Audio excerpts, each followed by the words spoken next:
Historia jonë nuk ka qenë histori zhvillimit, si që ka qenë historia e Çekis, Slovakis, Slovenis, Bullgaris, Polonis, Hungaris e të tjerëve. Historia jonë ka qenë vetëm një histori mbijetese. Dhe unë kujtoj, kur erdhi në Shqipëri për vizitë zyrtare, nënkryetaria Parlamentit Britanik, po i flisja mja që është Shqipëria, sa jo nuk e njifte Shqipërinë. Dhe në një moment më tha, shiko Josefin, tha, ne kemi 1000 vjet që kemi parlamentarizëm në Britani. Ju keni vetëm 18 vite. Ju duhet jeni krenar për kaq shumë, për një ecje kaq të jashtëzakonshme, për një këtë ndryshim kaq të madh që ju keni mujt me banë në vendin tuaj. Në fakt, po ta mendosh, nuk ka një vend tjetër që një kohë kaq shkurt të ketë ba një rrugë kaq gjatë. Nuk ka një qeveri tjetër që një kohë kaq shkurt të ketë investu kaq shumë. Nuk ka një rast tjetër që t'jetë shkruajtur për të qeveri kampione në luftën kundër korrupsionit. Një qeveri që ka marrë notën 10 në reformat ekonomike. Një qeveri që ka marrë notën 10 në rritjen ekonomike në një kohë të një krizë globale financiare. Një qeveri e cila ka marrë notën 10 në proceset integruese. Kush, cili vend tjetër për rreth nesh? As Hungaria, as Çeki, as Maqedonia, as Bullgaria nuk kanë mujtur që të realizojnë ratifikimin e stabilizim asosimit në një kohë rekord kaq të shkurt sa që ka bërë Shqipëria. Nuk ka një vend tjetër. As në grupin e 10 të Çekisë, Hungarisë që vite përpara hyn NATO, që vetëm 6 muaj të bënin të mundur ratifikimin e protokollit të NATO-s në 26 parlamente, në 26 senate të vendeve të botës. Kjo ishte Shqipëria, Shqipëria dhe Kroacia bashkë, që thyn një rekord, kapën një rekord tjetër. Dhe në fakt gjatë kësaj periudhe ne kemi fitu shumë gara. Ne kemi fitu shumë gara vërtet. Gara ekonomike, garën e turizmit, garën e Shqipërisë digjitale, garën e infrastrukturës moderne rrugore, garën e energjisë elektrike, garën e integrimit. Ndaj dhe i them, edhe vajzave të reja, ju du të merrni 10 në shkollë, ashtu si Shqipëria ka marrë 10 gjatë kësaj periudhe, ashtu si me 28 qershor, ne do votojmë numrin 10, do votojmë Partinë Demokratike dhe kemi 1000 arsye, përveç këtyre që sa po thash. Arsye për të cilat nuk kanë heshtur liderët më të mëdhej global.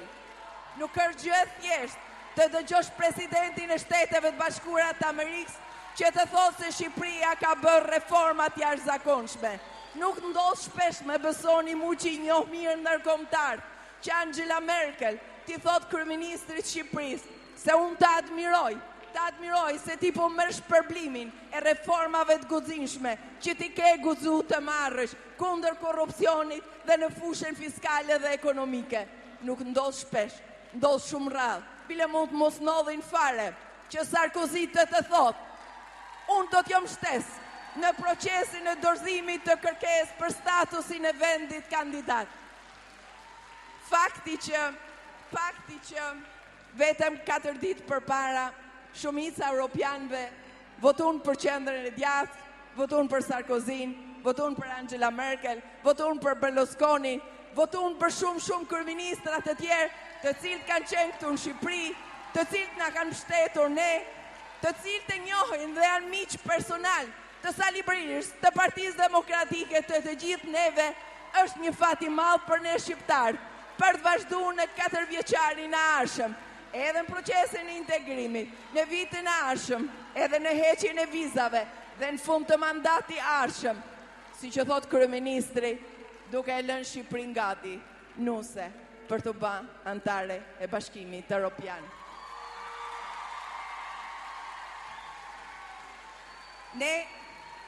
Ne sot, si nëna, ndihemi krenar që fëmijët ton i kena qytetar të NATO-s. Pas pak vitesh, ne fëmijët ton do të kemi antar të Bashkimit Evropian.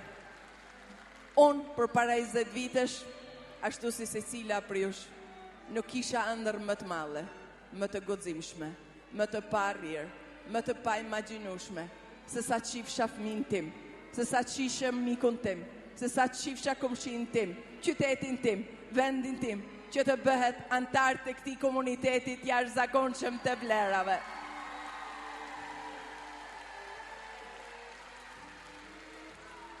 Dhe tani, do t'ju them diçka. Nga eksperienca ime politike, kam 15 vite që jam politik. Kam 15 vite që bi kryqëtërthor Shqipërisë.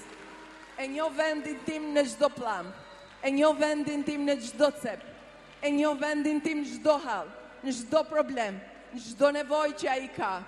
Por gjatë këtyre 15 viteve, unë s'kam parë kur një klim më mbështetëse, një klim më entuziaste, një klim më të jashtëzakonshme, se sa kësaj radhe në këtë fushatë elektorale. E kam pa këtë në Korçë, e kam pa në Fier, e kam pa në Lushnjë, e kam pa në Kuks, e kam pa në Durrës, e shoh në Elbasan, e kam pa dje në Shkodër. Fitoria 28 qershorit do jetë më e madhe se sa ajo e 4 viteve përpara. Fitoria 28 qershorit do jetë më e madhe se ajo 92-shit, sepse shqiptarët kuptojnë mirë se kur punon fort, dhe ne kemi punu fort, kur punon me zemër, dhe ne kena punu me zemër, natyrisht të besojnë, natyrisht të votojnë, dhe mi të gjitha janë nënat, ato para partive votojnë për fëmijën e tyre. Nënat votojnë për fëmijën e tyre me 28 qershor. Ndaj dhe ato, me shumë se asnjë herë tjetër, edhe ato që herën tjetër nuk kanë votu. Kësaj radhe do votojnë për Partinë Demokratike, sepse do votojnë për djalin e tyre, do votojnë për vajzën e tyre, do votojnë për të ardhmen e tyre. Rrofshin zonjat, rrofshin motrat, rrofshin studentët, rrofshin ju gra. Unë ju falenderoj të gjithave. Rroft Elbasani, fitore, 28 qershori do jetë një ditë e jashtëzakonshme. 28 qershori do jetë një përsëritje me Antidyshit e 4 vite të ardhshme të tjera projekte të mëdha. Shqipëria vërtet do jetë moderne, Shqipëria do jetë një vend ku rrogat do të jenë më të mëdha, do të jenë të krahasueshme dhe të barabarta, me rrogë qytetarë të vendeve si Çekia, Hungaria, Bullgaria, Letonia, Lituania, marrin sa antarët Bashkimit Evropian. Rrofshi ju, faleminderit. Suksese gjithëve. Qofshin nëna të lumtura.